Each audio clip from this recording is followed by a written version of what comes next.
திருவள்ளூர் காட்டுப்பள்ளியில் வடமாநில தொழிலாளி பலியானதை அடுத்து சக பணியாளர்கள் போராட்டத்தில் ஈடுபட்டிருக்கிறார்கள். அந்த போராட்டத்தில் ஈடுபட்டிருக்கக்கூடிய வடமாநில தொழிலாளர்கள் கல்வீச்சு சம்பவத்தில் ஈடுபட்ட நிலையில் அவர்களை போலீசார் கட்டுப்படுத்தும் முயற்சியில் ஈடுபட்டிருக்கின்றனர். அந்த காட்சிகளை நாம் பார்த்து வருகிறோம்.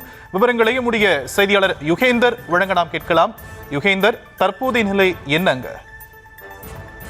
நிச்சயமாக ஷாம், திருவள்ளூர் மாவட்டம் காட்டுப்பள்ளி எல்என்டி துறைமுகத்தில் கட்டுமான பணிகளுக்காக ஈடுபட்டு வந்த வடமாநில தொழிலாளிகள் 1000க்கும் மேற்பட்டோர் பணிபுரிந்து வருகின்றனர். இந்த நிலையில் நேற்று இரவு உத்தரப்பிரதேசத்தை சேர்ந்த அமர் பிரசாத் என்பவர் அடுக்கு குடியிருப்பில் அவர்களுடைய வளாகத்தில் படியில் ஏறும்போது தவறி விழுந்து உயிரிழந்ததாக தெரிய வருகிறது.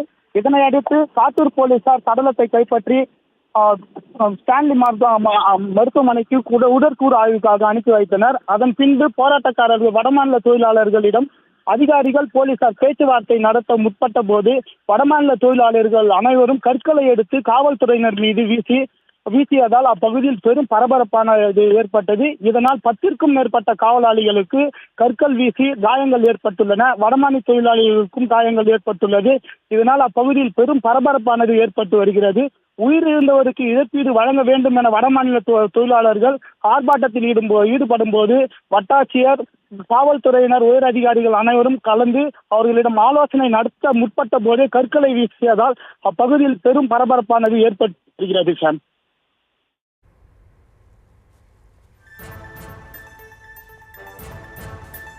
தற்போதைய விவரங்களுக்கு நன்றி யுகேந்தர்.